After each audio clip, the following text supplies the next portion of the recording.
श्री स्वामी समर्थ. चला तर मग आता संध्याकाळची दिवाबत्ती करून घेऊया आपण.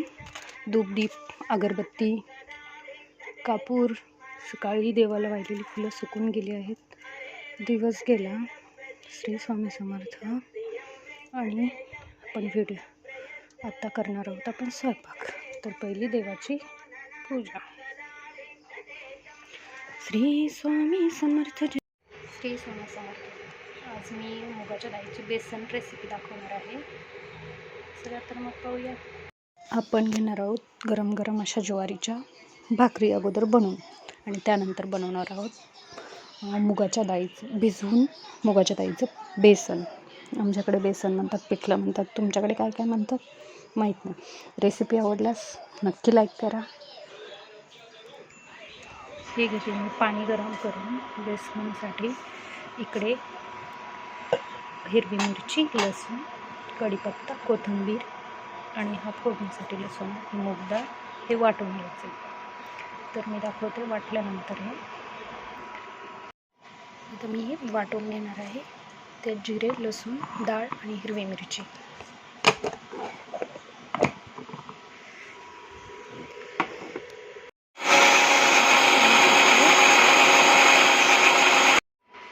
चला तर मग आता आपण बनवू बेसन. तर सर्वात पहिले टाकायचं तेल.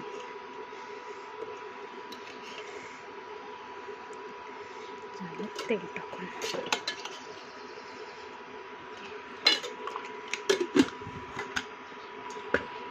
छान असं आपला लसूण तडतडतोय. तर लसणासोबत आपण कढीपत्त्याला पण टाकू. नंतर मोहरी लसूण छान असा कलर आलेला आहे. ब्राऊन कलरचा लसूण झाला आहे आपला. तर आपण जिरे टाकून द्यायचे. आता आपले जिरेही छान प्रकारे तडतडून झालं. टाकून द्यायचं. ते डाळ वाटलेली आपण त्यातच टाकून द्यायची. तर आपण आपली डाळ ते वाटून घेतलेलं आपण याच्यामध्ये सगळं ॲड करून घेतलं, टाकून घेतलं. आता ते गोल असं फिरवायचं. हे बारीक केलेलं असतं त्याच्यामुळे याच्यात गोंधळ नाहीत होत. आता आपण त्यामध्ये टाकून घेणार आहोत मीठ. तर मीठ टाकायचं आणि थोडं छान मस्त सुगंध सुटलेला आहे. एकच छान असं बेसन झालेलं. आता हे 5-10 मिनिट ह्याच्यावर असं राहून द्यायचं. नंतर बघूया. मुगाच्या डाळीचं गरम गरम बेसन, ज्वारीची भाकरी, पापड, काकडी, कांदा, लिंबू, लोणचं आणि रानातली ताजी ताजी सीताफळं. कसा आहे आजचा बेत? श्री स्वामी समर्थ.